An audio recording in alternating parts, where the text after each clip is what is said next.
এবং মাধবরাও দেওয়ানে বাবা যুগের উনি এটাকে প্রথম বৃহস্পতিবার সকাল 11টায় খোয়াই সরকারি দ্বাদশ শ্রেণী বিদ্যালয়ের বিআরসি হলে অনুষ্ঠিত হল সংস্কার ভারতী খোয়াই জেলা সমিতির বার্ষিক সম্মেলন। এই সংগঠনের উদ্দেশ্য হল আগামী দিন সংগঠনকে কিভাবে আরো মজবুত ও শক্তিশালী করা যায় সেই লক্ষ্যে কাজ করতে হবে সবাইকে।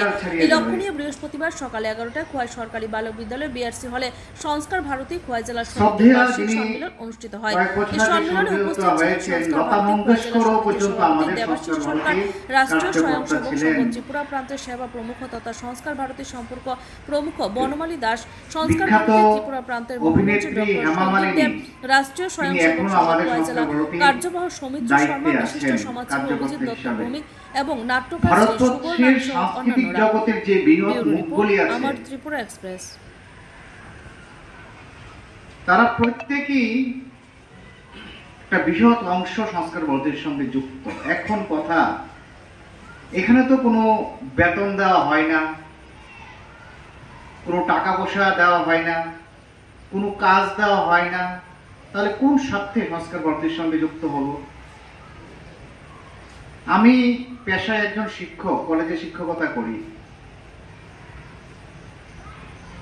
সাহিত্য চর্চা করা আমার একটা শখ।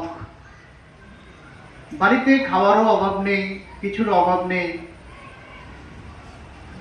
কি দরকার ছিল সংস্কার ভারতের সঙ্গে যোগ করা?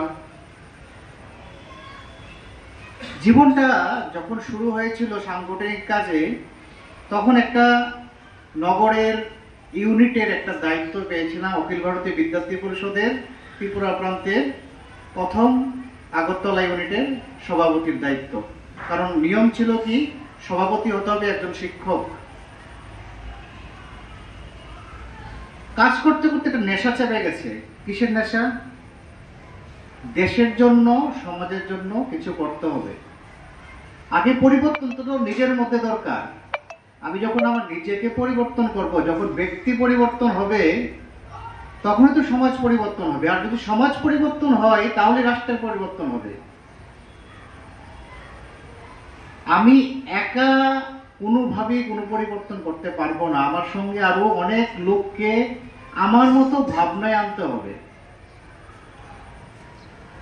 বিদ্যার্থী পরিষদের দায়িত্ব পাওয়ার আগেও আমি সংস্কার ভারতীর সাহিত্য বিধার কাজটা দেখতাম। তখন সেরকম ভাবে আমাদের কাজ ছিল না।